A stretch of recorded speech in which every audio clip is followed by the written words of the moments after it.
Bonjour agent Aircom. Lors du dernier cours, vous m'avez fait comprendre qu'il existait des risques sur l'environnement terrestre parce que l'homme exploitait les ressources.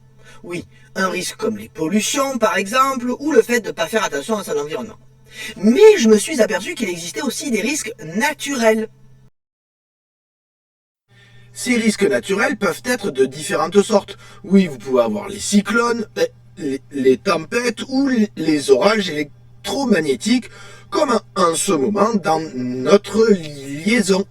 Donc pour mieux comprendre ces risques naturels et ce qui les provoque, vous avez le document qui vous a été donné par votre agent de liaison. Il y a 6 exemples de risques naturels, ou en tout cas d'éléments qui peuvent provoquer des risques pour les êtres humains. Je vous demande de rechercher et de trouver le nom de ces risques. Pour information, il n'y en a pas deux identiques. Il y en a un notamment, c'est un tsunami et pas une inondation. Faites attention. Une fois que vous aurez retrouvé le nom de ces risques, vous pourrez les ranger dans un tableau que vous aurez à faire de l'autre côté de la feuille.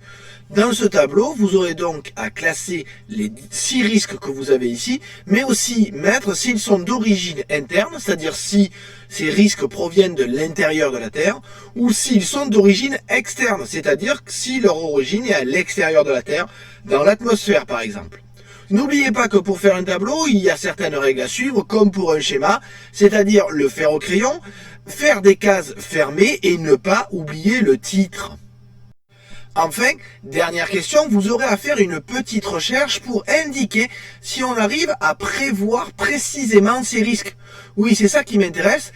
Est-ce qu'on peut prévoir ces risques et donc permettre, anticiper et éviter les problèmes qui y sont liés? Est-ce qu'on peut prévoir précisément une tempête? Est-ce qu'un séisme est quelque chose de prévisible à la minute ou à l'heure près, par exemple? Est-ce qu'une éruption volcanique peut être prévue à l'avance?